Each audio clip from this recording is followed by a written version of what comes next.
Salam Eldar müəllim, hər vaxtınız xeyir olsun. Azərbaycan müəlliminin və Təhsil TV-nin dəvətini qəbul elədiyinizə görə təşəkkür edirəm. Mən təşəkkür edirəm dəvət elədiyiniz üçün.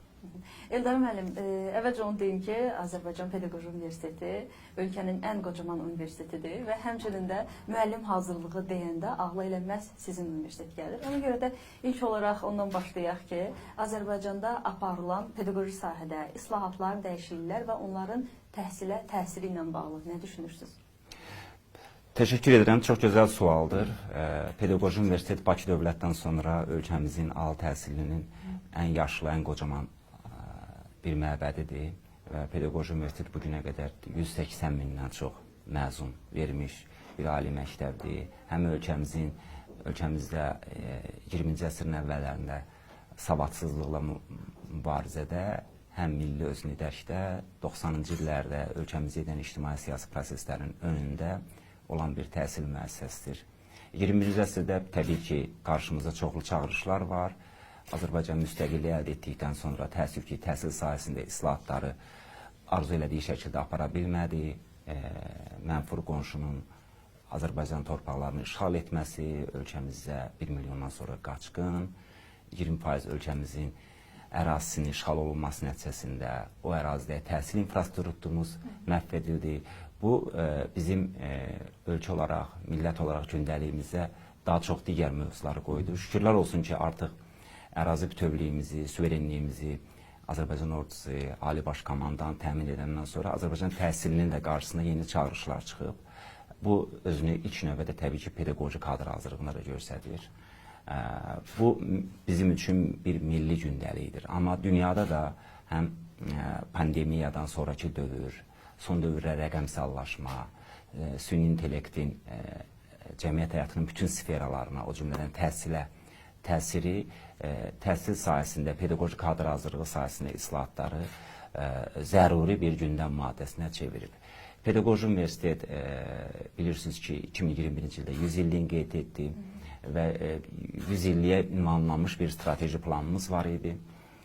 Pedaqoji Universitet biraz geriyə getsəm, 2015-ci ildə ölkə prezidentinin qərarı ilə iki böyük pedaqoji kadr hazırlayan ali məktəbin birləşməsi nəticəsində ölkənin böyük ali məktəblərindən birinə çevrildi. Azərbaycan Müəllimlər İnstitutu Pedaqoji Universitetə qovuşmaqla şəbəkələşmiş regionlarda 5 filialı, kolleci və baza məktəbi ilə Pedaqoji Universitet böyük bir 21 min, təxmini 300 nəfərlik bir ailədir. Və bu ailə 21-ci əsrə daha inamla addımlayır. Nəzərə alsaq Pedaqoji Universitetin institusional akkreditasiyasından sonra pandemiya, zəfər bizim üçün 2030 baxışlarımızı formalaşdırmağa əsas verdi. Və bu baxışların əsas mərkəzində olan istiqamətlər, belə qısa şəkildə, tezis şəklində desəm, birincisi əmək bazarının tələblərinə uyğun kadr hazırlığıdır. İldən ilə pedaqoji sahədə işləyənlərə tələblər dəyişir. 21-ci əsrin bacarıqları bugün gündəmdədir. Yaşıl təhsil çox vacib bir çağırış olaraq son dövrlər dünyada iqlim gündəliyinin təsiri nəticəsində çıxan bir yeni çağırışdır. Bugün Z nəslinin təhsilin qarşısında yeni bir çağırışları var. Həyatımızın rəqəmsallaşması, sosial-emosional zəkanın, sosial-emosional təhsil komponentinin özünün yeni bir gündəm olaraq ortaya qoyur. Multidisiplinarlıq, sonra sistem yanaşması, rəqəmsal texnologiyaların bütün sosial həyatımıza, 7-dən 77-yə hər bir insanın gündəlik həyatına təsir etdiyini nəzərə alsaq, rəqəmsal bacarıqlar və sistem yanaşması digər vacib bir istiqamətdir və bunlar kontekstində Pedaqoji Universitet 2020-ci ildə, xüsusilə bakalavr hazırlığında məzmunda ciddi reformalar elədi, beynəlxalq əlaqələrini gücləndirməyə çalışdı, beynəmləşmə siyasəti kontekstində bir çox ixtisasların rus və ya ingilis bölmələrini açdıq, daha gənc, xaricdə təhsil almış, ölkəmizdə çox uğurlu təhsil almış, daha gənc pedaqoji heyəti universitetimizə cəlb eləməyə çalışdıq. Əgər biz baxsaq 2016-cı, 2025-ci il Pedaqoji Universitet orta yaşı professor müəllim heyətinin bu çox gəncləşdiyini deyə bilərik. Bax, bütün bu Dediyim istiqamətlərdə Pedaqoji Universitet son illərdə xeyli işlər gördü. Amma təbii ki, bu görülən işlər bizim qarşımıza yeni vəzifələr də doğurur. Eldar müəllim, siz əmək bazarından bəhs elədiniz. Mənə ümumilikdə maraqlıdır. Siz necə düşünürsünüz? Hazırda əmək bazarında müəllimlərin daha layiqli yerini tutması üçün hansı mexanizmlər tətbiq olunmalıdır? Təbii ki, bununla bağlı artıq mexanizmlər var və tətbiq olunur. Amma bunu genişləndirmə istiqamətində də bəzi təkliflərim ola bilər. Birincisi, məzmun hazırlığında əmək bazarının əməkdaşlığı. Biz 2020 təhsil proqramına hazırlayarkən biz ilk əməkdaşlıqları etmişdik. Mən xatırlayıram, TVMİQ layihə çərçivəsində biz 4 ixtisasın pilot proqramlarını hazırlanması istiqamətində əmək bazarına sıx əməkdaşlıq etmişdik. Həmən modeli 2020-ci ildə bakalavr ixtisaslarının təhsil proqramlarını hazırlayarkən etdik. Amma bu yaxınlardan Elm və Təhsil Nazirinin əmri ilə yeni təhsil proqramlarının hazırlanması ilə bağlı bir komissiya yaradılıb. Müvafiq sahələr üzrə sahə komissiyaları yaradılıb, təhsil ixtisasları üzrə Pedaqoji Universitet rektoru Professor Cəfər Cəfərovun və özəl sektorun təmsilçisi olaraq Hədəf Şirkətlər qrupunun baş icraçı direktor Şəmil müəllimin həmsədri olduğu bir əmək bazar qrupu yaranıb. Biz ilk növbədə magistraturanın təhsil proqramlarının plana görə hazırlığına məşğul olacağıq və bu istiqamətdə işin birinci hissəsi artıq tamamlanıb, ixtisaslaşmalar təqdim olunub və bu prosesin hər mərhələsində əmək bazarının rəyi alınır. İkinci vacib istiqamət əmək bazarı ilə sıx yalnız məzmunu hazırlamaq deyil, həm də məzmun icrasında əməkdaşlıqdır. Bu, adətən biz ilk baxışdan təcrübə kimi bunu görürük, amma yalnız buna istehsalat və ya pedaqoji təcrübə kimi də baxmamalı. Bütün təhsil dövründə tələbələrin ixtisasına görə yaxşı bir mütəxəssis kimi hazırlanması üçün əmək bazarının təklif etdiyi müxtəlif sertifikat proqramları, müxtəlif təqaüd proqramları, müəyyən təcrübə proqramlarına tələbələri aktiv şəkildə cəlb etməyə çalışırıq. Sevinirəm ki, Pedaqoji Universitet və əmək məzunlarının məşğulluğuna görə ölkədə 4-cü yerdədir. Dövlət İmtahan Mərkəzinin də başqa bir hesabatı var. Dövlət qulluğuna qəbul imtahanlarında ali məktəblərin nəticələrinə görə yenə də Pedaqoji Universitet 4-cü və 5-ci yerləri bölüşür. Yəni ilk başda Pedaqoji Universitet yalnız məktəb üçün müəllim hazırlayan ali məktəb olsa da məzunlarımız dövlət qulluğuna da maraq göstərir və bu baxımdan onların o nəticələrini də biz izləyirik. Təbii ki, vacib məqamlardan biri də məzunların növbəti təhsil pilləsinə keçididir. Yəni, bir çox məzunlar bakalavr bitirəndən sonra müəllim olmayıb, magistratura təhsil almaq və təhsillərini davam elətdirmək istəyir. 2024-cü il məzunlarımızın təxminən 2200 nəfərə yaxın məzunumuzun 812 nəfəri magistratura təhsil səviyyəsində təhsillərini davam elətdirib. Təxminən bu 30%-ə yaxınlığı bir hissədir. Təxminən 70 nəfərə yaxını xaricdə magistraturasını və ya təkrar ikinci bakalavr təhsilini davam elətdirir. Bütün bu dediklərim əmək bazarına Pedaqoji Universitetin məzunlarının ehtiyacını göstərir, Pedaqoji Universitetin məzunlarının bir çoxunun əmək bazarında uğurlu olduğunu göstərir. Eldar müəllim, siz dediniz, mənə çox maraqlı gəldi. Deməli, maraqlıdır, MİQ və sertifikasiyada sonraki mərhələdə monitorinq aparmaq imkanınız olubmu? Pedaqoji Universitetin məzunları, müəllimlər, işləyən, yəni artıq müəllimlər, həmin bax bu mərhələlərdə nə qədər uğurlu ola biliblər? Bəli, əlbəttə ki, məlumatımız var. Həm sertifikasiyanın nəticəsi ilə bağlı biz monitorinq aparırıq. Təbii ki, biz individual olaraq hansı məzunumuzun hansı nəticə topladığını görə bilməsək də, bu məlumatları əldə etmək ali məktəb olaraq bizim üçün əlçatan deyil. Amma sertifikasiya aparan qurumların açıqladığı nəticələrdə, xüsusilə sertifikasiyadan uğursuz keçən məzunların və ya müəllimlərin hansı təhsil müəssisələrində təhsil aldıqları ilə bağlı məlumatlar paylaşılır. Sevinirik ki, Pedaqoji Universitetin həmən şəxslər arasında məzunları yoxdur. Bəs MİQ? Yəni, hansı ki, onlar sertifikasiyadan keçməyiblər. Digər bir istiqamət MİQ nəticələrdir. Bəli, MİQ nəticələrində biz individual nəticələri görə bilirik. Biz artıq aprel ayının sonundan etibarən magistratura imtahan nəticələri açıqlandığı üçün artıq son kursda oxuyan, son tədris ilində təhsilini davam elətdirən tələbələrimizin həm magistratura nəticələrini, biraz sonra isə MİQ nəticələrini izləyirik və artıq səhv etmirəmsə 5-ci ildir biz həmən ilin oktyabr-noyabr ayında olan elmi şuralarımızda Pedaqoji Universitetin son il məzunlarının məşğulluq hesabatını dərc edirik. Məzunlarımızın nə qədəri oğlanlar hərbi xidmət edib, biz onlara adlı siyasını çıxardırıq. Məzunlarımızın nə qədəri MİQ imtahanına sənəd verib, test mərhələsində hansı nəticələr toplayıb, nə qədəri test mərhələsini uğurla keçib, nə qədəri intervyu mərhələsini uğurla keçib, təyinat alıb. Keçən il bizim universitetin məzunlarının həmən dediyim magistratura təhsil səviyyəsinə təhsilini davam elətdirən və hərbi xidməti keçənləri çıxmaqla məşğulluq səviyyəsi səhv etmirəmsə 73% olmuşdu. Bu düşünürəm ki, yaxşı nəticədir, amma biz bu nəticəni daha da yaxşılaşdırmaq üçün bundan sonra daha çox səylə çalışmalıyıq və bu istiqamətdə görüləcək işlər çoxdur. Uğurlar arzulayıram. Bu çox ciddi bir həqiqətən də belə deyək də səydir. Eldar müəllim, siz bölgələrlə bağlı qeyd elədiniz. Bölgədə fəaliyyət göstərən filiallar.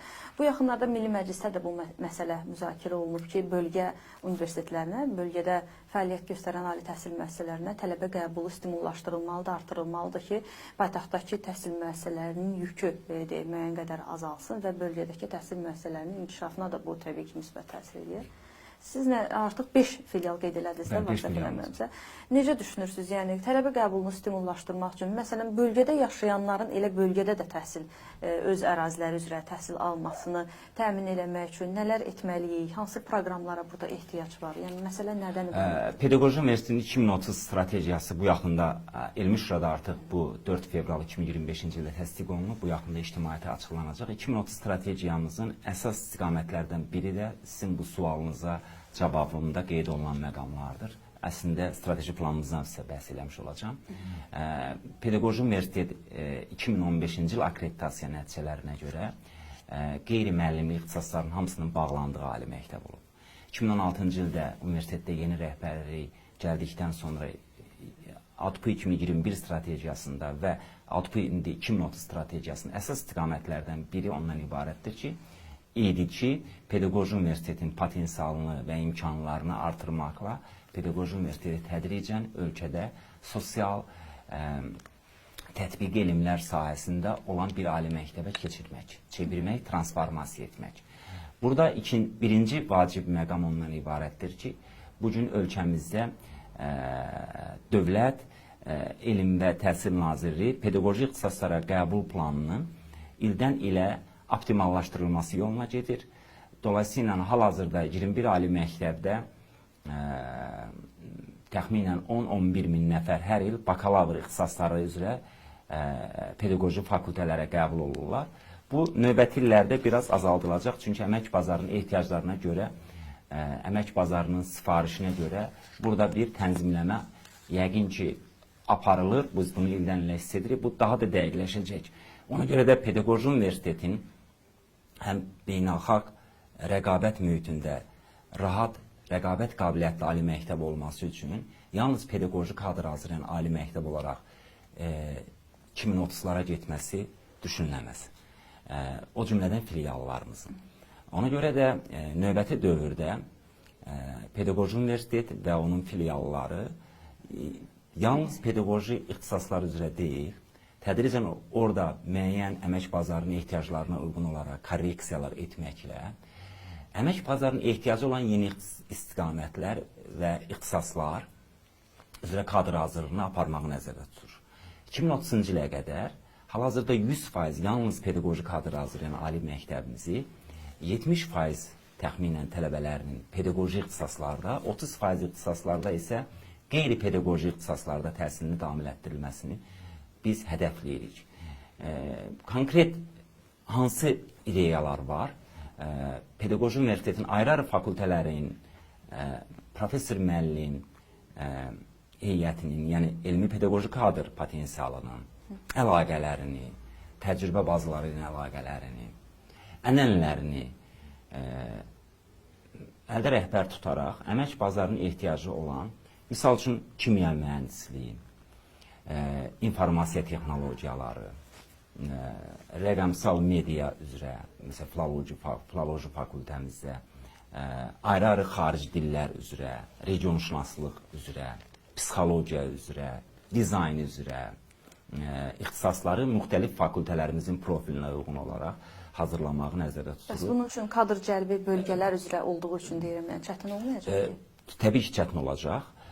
Bilirsiniz ki, Elm və Təhsil Nazirliyinin kollegiyasının qərarına əsasən yeni ixtisasların ali məktəbdə açılması üçün qaydalar var.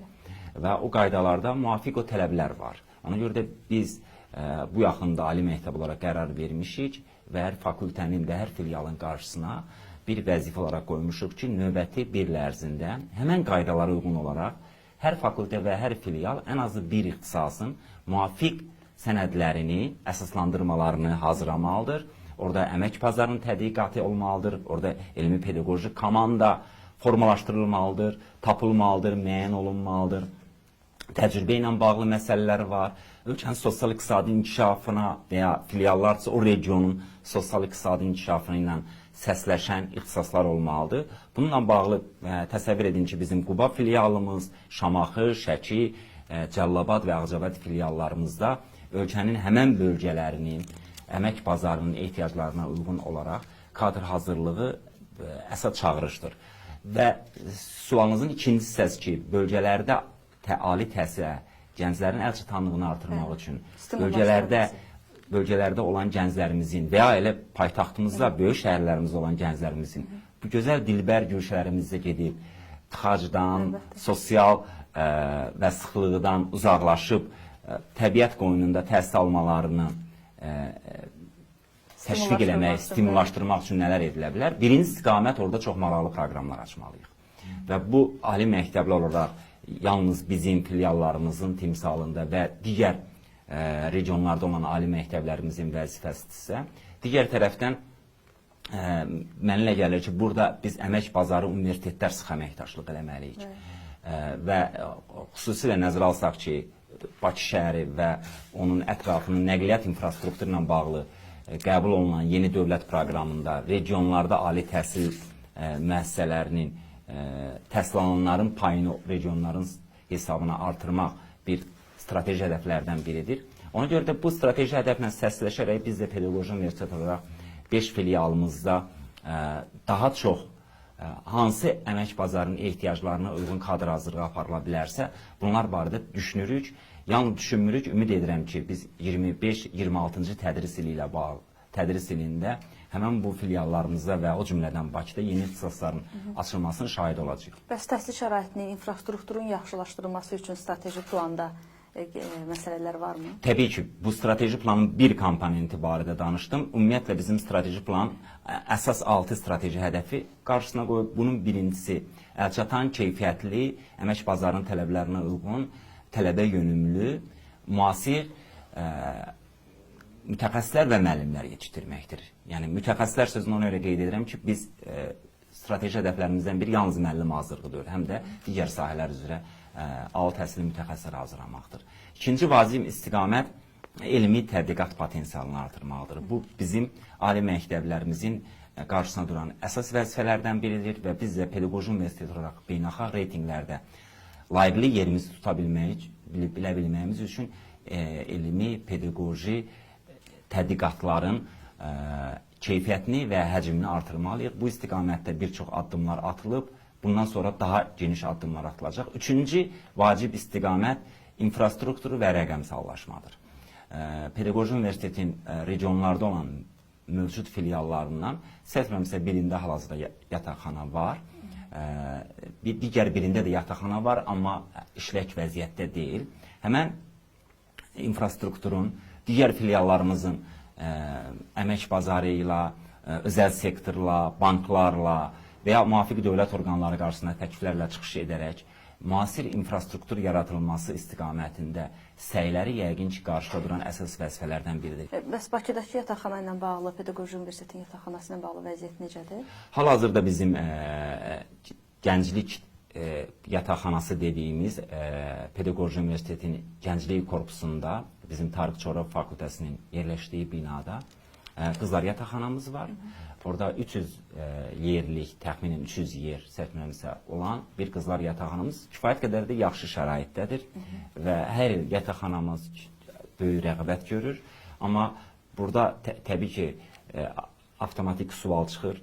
Minlərlə tələbəsi olan bir ali məktəbdə yataqxana məsələsi çox müzakirə olunur. Tələbələrin əksəriyyəti regionlardan olan, xanımlar olan bir ali məktəbdə yalnız 300 yer. Bilirsiniz ki, Pedaqoji Universitet ölkəmizin 104 yaşlı bir ali məktəbidir. Sovet dövründə Pedaqoji Universitetin böyük yataqxana infrastrukturu olub. Şəhərin Dərnəgül deyilən ərazisində hal-hazırda bizim 5 yataqxana binamız qaçqın və məcburi köçkün həmvətənlərimizin ixtiyarındadır. Şükürlər olsun ki, artıq zəfər qazanmış ölkəmizin işğaldan azad olunmuş ərazilərində böyük quruculuq işləri gedir. Biz hər gün səhər xəbərlərdə hansısa kəndimizə, hansısa şəhərimizə qaçqın və məcburi köçkün bacı qardaşlarımızın köç xəbərlərini oxuyuruq və məndə olan məlumata görə həmən binalarımızda yerləşən məcburi köçkünlərimizin də öz evlərinə getməsinə bağlı qrafiklər artıq bəllidir və yaxın gələcəkdə bizim strategiyanın vacib komponentlərindən biridir. Yaxın gələcəkdə həmən binalar tədricən hissə-hissə boşaldıqca biz yaxın gələcəkdə, ilk yaxın gələcəkdə, heç olmasa o 4-5 binadan birinin tam boşaldılmasına nail olmaq, onun fiziki vəziyyətini qiymətləndirərək çıxış strategiyasını formalaşdırmağa çalışacağıq. Mütəxəssislərin verdiyi rəyə görə onların təmirindənsə yeni bir yataqxana binasının tikilməsi gündəmə gəlsə daha yaxşı olar. Amma bu barədə təbii ki, o sahənin mütəxəssislərinin rəy əsasında qərar veriləcək və inanıram ki, qısa bir müddətdə biz özəl sektorun Elm və Təhsil Nazirliyinin dəstəyi ilə biz orada gözəl bir yataqxananı istifadəyə verə biləcəyik. Zaman ayırdığınıza görə təşəkkür edirəm, minnətdaram. Mən sizə təşəkkür edirəm dəvət elədiyiniz üçün. Çox xoş oldu.